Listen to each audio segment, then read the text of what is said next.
नमस्कार, MB news 365 म्हणजे महाराष्ट्रातील बातमीपत्रामध्ये आपले स्वागत आहे। मी मंगेश बोबडे। बघूया आजची विशेष बातमी। बातमी बघण्यापूर्वी आपल्याला लाईक आणि सबस्क्राइब करायला विसरू नका। घरात पोहोचवणारे क्रांतीसूर्य महात्मा फुले, क्रांतिज्योती सावित्रीबाई फुले यांच्या 52 स्मृतीस विनम्र अभिवादन करते। व्यासपीठावर उपस्थित कार्यक्रमाचे अध्यक्ष मान्यवर जाधव मालखेडे सर, प्रमुख वक्ते आणि माझ्या बंधू आणि भगिनींनो, 3 जानेवारी सावित्रीबाई फुले यांची जयंती आणि याच दिवसाला आपण बालिका दिन म्हणून सुद्धा साजरा करतो। पण सावित्रीबाई यांची जी जयंती आहे याला आपण बालिका दिन म्हणून साजरा करतो, तर हे दोन जे अत्यंत अर्थपूर्ण आणि समाज परिवर्तनाचे जे प्रमुख प्रसंग आहे या ठिकाणी आपण एकत्र जमलो आहोत। त्यासाठी पूर्ण समाज बांधव एकत्र जमलो आहोत। ही अत्यंत स्वाभिमानाची, अभिमानाची आणि चिंतनास प्रवृत्त करणारी बाब आहे। आज समाजामध्ये आपण बघतो सावित्रीबाई फुले यांचा जन्म 3 जानेवारी 1831 रोजी सातारा जिल्ह्यातील नायगाव येथे झाला आणि 9 वर्षातच त्यांचं लग्न झालं। या 9 वर्षाच्या मुलीला काय समजलं असेल शिक्षणाचं महत्त्व, काय तिच्यामध्ये एवढं डोक्यामध्ये विचार आला असेल की शिक्षणामुळे समाज परिवर्तन घडून येईल, शिक्षणामुळे ज्या महिलांवर अन्याय अत्याचार होत आहे, जे अज्ञान आहे समाजामध्ये पसरलेलं, ज्या अंधश्रद्धेचा आपण म्हणजे होत आहोत, त्या अंधश्रद्धेला आपण बळी पडत आहोत।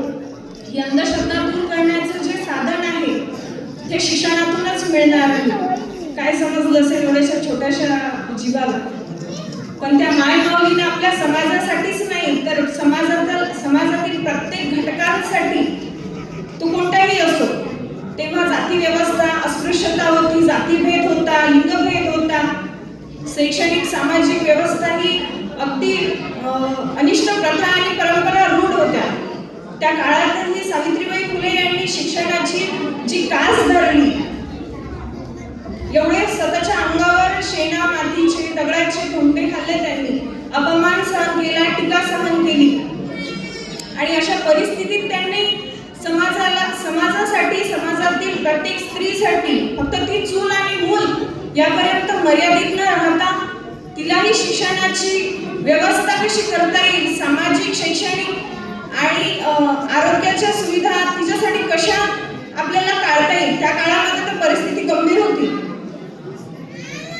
पण आजच्या परिस्थितीमध्ये मी आपल्या महिलांना आवाहन करू इच्छिते, एक नगराध्यक्ष म्हणून आवाहन करू इच्छिते की तुम्ही आताच्या परिस्थितीत शिक्षित आहात, स्वतःला स्वावलंबी करा, आत्मनिर्भर करण्याचा प्रयत्न करा, पुढच्या पिढीसाठी तुम्ही स्वतःला आदर्श बनवण्याचा प्रयत्न करा।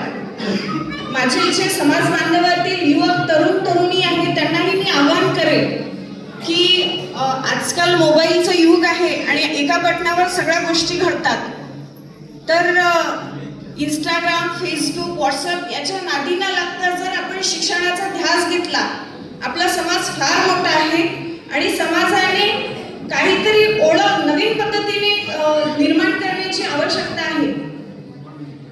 एवढ्या मोठ्या समाजाचा फायदा हा आपल्याला झाला पाहिजे, म्हणून सर्व तरुण तरुणींना, पालकांना माझं एक विनंती आहे की त्यांनी मोबाईलचा नाद सोडून द्या, आपल्या पाल्याकडे लक्ष द्या, पाल्यांनी आपल्या आईवडिलांचं स्वप्न पूर्ण करण्याकडे लक्ष द्या। कारण आज जर ही समाज व्यवस्था आपण बदलली, आपल्या समाजात मला तरी वाटते की एवढा मोठा समाज आहे पण आपल्या समाजामध्ये डॉक्टर, इंजिनियर्स फार कमी आहे, बोटावर मोजणे इतके आहे।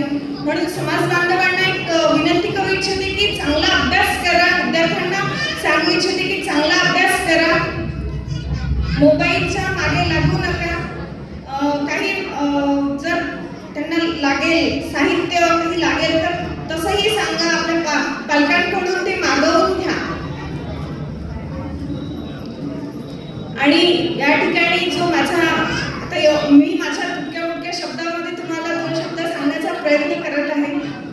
इथे सावित्रीबाई जयंती उत्सव निमित्त माझा जो मान सन्मान केला या ठिकाणी मला जो आदर सन्मान मिळाला, या ठिकाणी मला आयोजकांनी बोलण्याची संधी दिली, त्यासाठी मी सर्वांचे मनापासून आभार मानते. आणि 2 शब्द माझे संबोधित: जय हिंद, जय महाराष्ट्र, जय ज्योती, जय क्रांती. शिक्षणाचं महत्त्व पटवून देऊन पहिली आदर्श शिक्षिका आपल्या सावित्री आई यांना प्रथम मी नमन करते, वंदन करते. आदरणीय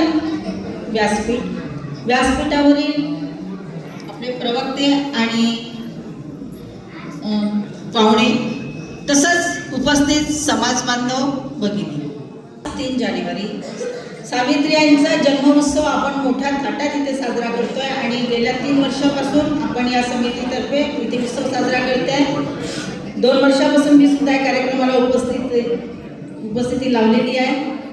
यावर्षी मला आपल्या समितीने जो मान दिला, सर्वप्रथम मी त्यांचे आभार मानते.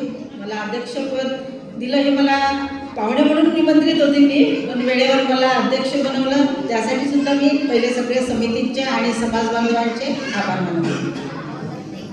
सावित्री आई हे आपण शाळेत शिकलेलं आहे आणि आपल्याला सगळ्यांना त्यांचं जीवनचरित्र माहीत आहे.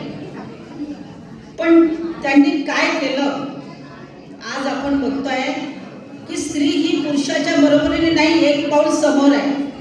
आज छोट्या पदापासून तर CO पर्यंतचं, कलेक्टर पर्यंतचं पद हे आपल्या अमरावती जिल्ह्यामध्ये सुद्धा सगळ्या पदावर महिला विराजमान झालेली आहे. म्हणजे आपण एक पाऊल समोर गेलेला आहे, मागे नाही आहे. अशा या सावित्रीचा उत्सव आपण इथे साजरा करतोय. आपला समाज, माळी समाज,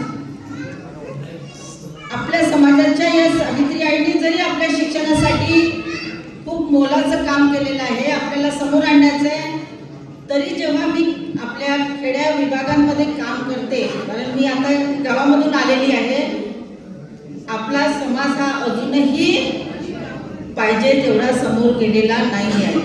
ठराविक बोटावर मोजणे इतके लोक सुशिक्षित आहे, महिला सुशिक्षित आहे. अजूनही रूढी परंपरा, अंधविश्वास हा आपल्या समाजात ठाम बसून राहिलेला आहे. आपल्याला त्याच्यातून आपल्या महिलांना, त्याच्यातून समाजाला बाहेर काढायचं आहे. जे कार्य 1800 मध्ये सावित्री आईने केलं, त्यांच्या जयंती उत्सवानिमित्त ते कार्य आता आपल्याला इथे करायचं आहे आणि त्याचा विडा आजच्या या जन्मदिनानिमित्त आपल्याला उचलायचा आहे. जेव्हा खेड्यात आपण पाहतो रूढी परंपरा एवढ्या आहे की त्यातून बाहेर पडायला शक्य नाही आहे. आणि खास करून महिला वर्ग अजूनही महादेवाला पाणी घालणे, बेलाचं पान जोडणे, पोरांना अभ्यास करण्याऐवजी बेलाच्या पाण्याचं महत्त्व तर सगळ्यांना माहीत आहे, महाराज लोक सांगून गेले आहेत. असो त्या गोष्टी, त्यापेक्षा जर आपल्या मुलांना आपण अभ्यासाकडे वळवलं, त्यापेक्षा जर आपल्या मुलांना शिक्षणाचं महत्त्व पटवून दिलं, तर आज आपला समाज सुद्धा मागे राहणार नाही आणि तो समोर जाईल. मारोटकर सरांनी सांगितलं, आपला समोरचा आमदार आपला असला पाहिजे, चांगली गोष्ट आहे आणि असायलाच पाहिजे. कारण आपला समाज एवढा मोठा आहे की जर समाज एकत्र आला तर कोणाचंही त्याच्यात वावगं करू शकणार नाही, जो समोर जाऊ शकेल. आपल्या एकट्या चांदूरमध्येच आपण पाहिलं किती नगरसेवक आले आहेत, आपले 4 की 5 नगरसेवक इथे आलेले आहेत आणि ही एकदम अभिमानाची गोष्ट आहे इतर समाजांपेक्षा. तर हे एक चांगलं काम आहे आणि आपण करायलाच पाहिजे. समाजाने एकत्रित राहायला पाहिजे. एकत्रित राहिल्यासोबतच आपला कुठे दुर्लक्षित झालेला समाज आहे, त्यांना सुद्धा आपण सहकार्य करणं हे सुद्धा आपलं करायची गरज आहे. आपल्या मागे राहिलेल्या समाजाला वर उचलण्याचं काम सुद्धा आपलं आहे.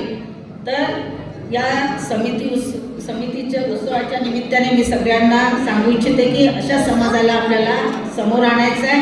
आपल्यासोबतच त्यांना सुद्धा आपल्याला घेऊन चालायचं आहे. तरी सावित्री आईवर सगळ्यांनी प्रकाश टाकला आहे आणि आपले प्रवक्ते हे सगळं सांगण्यासाठी ते आहेतच, त्याबद्दल मी काही जास्त बोलते नाही आहे. तरी सुद्धा एकदा मी या सगळ्यांना मला इथे आमंत्रित केलं आणि अध्यक्षपद दिलं, त्याबद्दल मी उत्सव समितीचे आभार मानते आणि माझ्या या विचारांना विराम देते. जय जयती, जय भारत.